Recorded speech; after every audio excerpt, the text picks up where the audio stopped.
আমের আচার করবো। আমগুলো ধুয়ে নিয়ে এসছে, এখানে হলুদ দিয়ে জল রেখে দিয়েছি, কেটে কেটে এই জলের মধ্যে সব দিয়ে দিই। আর ভালো করে ছাড়িয়ে নিই।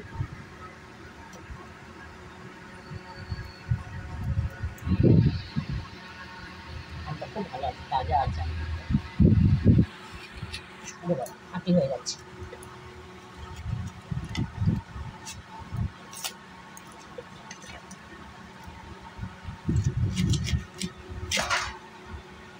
শক্ত শক্ত হয়ে যাচ্ছে আমগুলো, সেরকম দু টুকরো করে কেটে নেবো সব।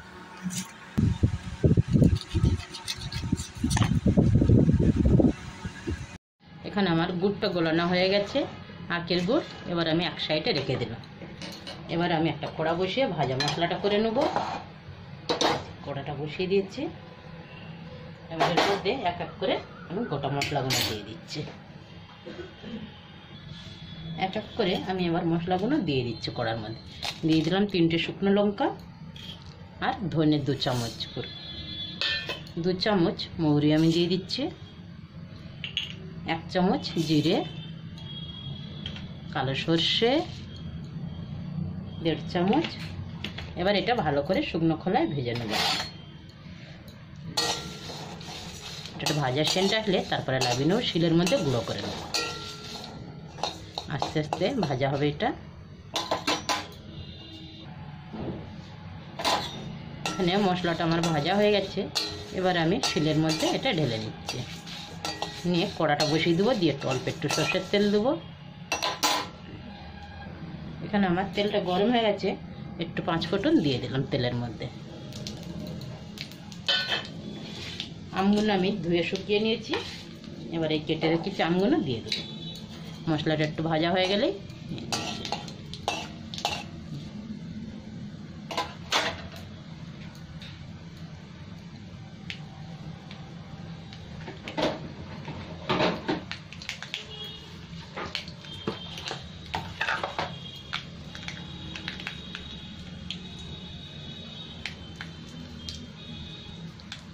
মশলাটা আমার ভাজা হয়ে গেছে, এবার আমি আমগুলো তুলে দিই।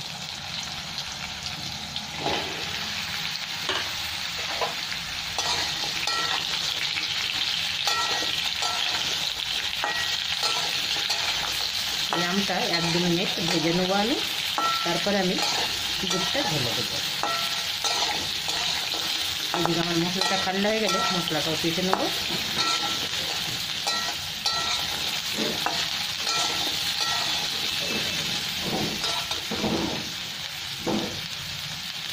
দিয়ে দিলাম একটু বিট নুন,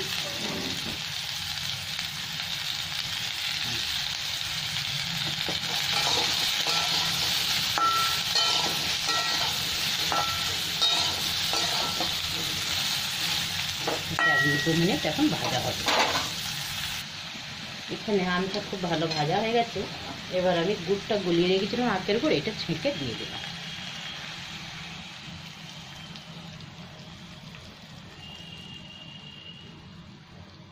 চলো, পরিষ্কার ছিল গুড়।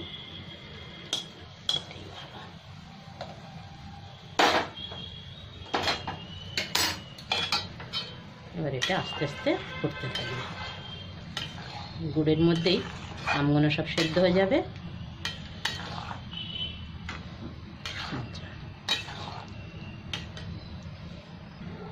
এবার আমি মশলাটা পিষে নিচ্ছি শিলের মধ্যে ভালো করে।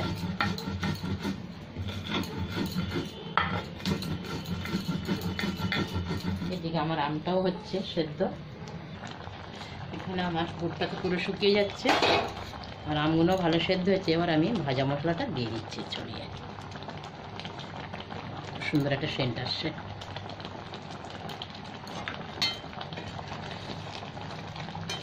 এবার আমি গ্যাসটা বন্ধ করে দিলাম। ঠান্ডা হয়ে গেলে বোতলে ভরে নেব।